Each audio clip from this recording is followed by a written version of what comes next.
Hey everyone, and welcome to The Explainer. I am so incredibly pumped to have you all here today. Why? Well, because we are going to be looking at something that honestly every single one of us deals with, no matter who we are or where we live. We're talking about that universal, everyday struggle of self-control. Or more specifically, we're going to master the exact English vocabulary you need to actually talk about it. So get comfortable, settle in, and let's dive right into mastering the language of self-control.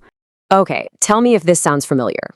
Have you ever felt like you just absolutely have to check your phone, even when you are literally buried in work? Or, oh, how about this one? You plan to eat just one single cookie, but somehow, mysteriously, the entire box just disappeared. Yeah, we have all been there. It's that classic moment of lost control, right? That very specific kind of frustrating struggle is what we call self-control. And capturing that exact feeling in words is exactly what we're going to focus on today. So to really get this, we need to understand the core concept at play here. And that concept is willpower. In English, we use this super powerful word to describe the inner strength we rely on to resist temptations. It's kind of like a mental muscle. If you've got strong willpower, you are the person who can actually say no way to that tempting extra slice of cake. Or, more importantly for your own goals, it's the strength that lets you choose to sit down and focus on your English studies instead of just turning on the TV and zoning out for the night.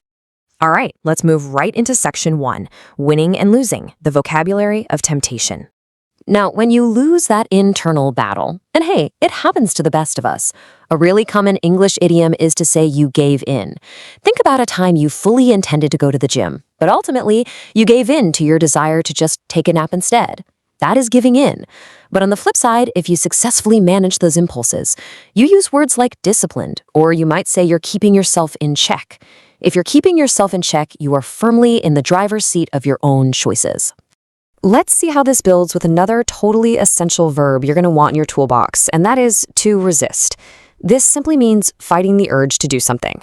I am sure you can think of a highly relatable example for this right now. Like, you could say, man, it was really hard to resist checking my emails during dinner.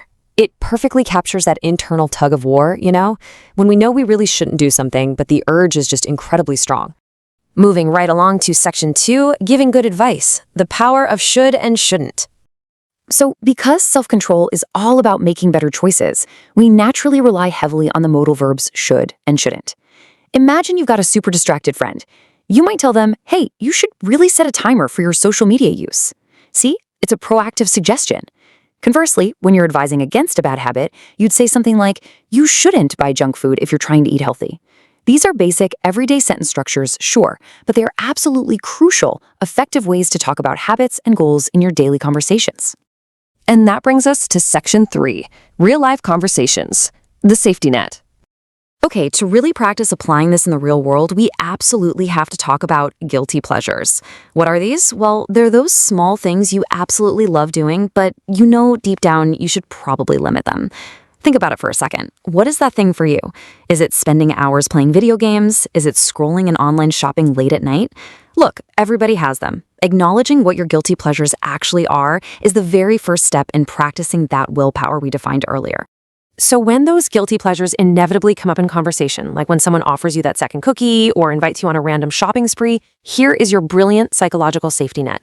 You just say, I'm working on my self-control. Honestly, English learners find this phrase incredibly helpful.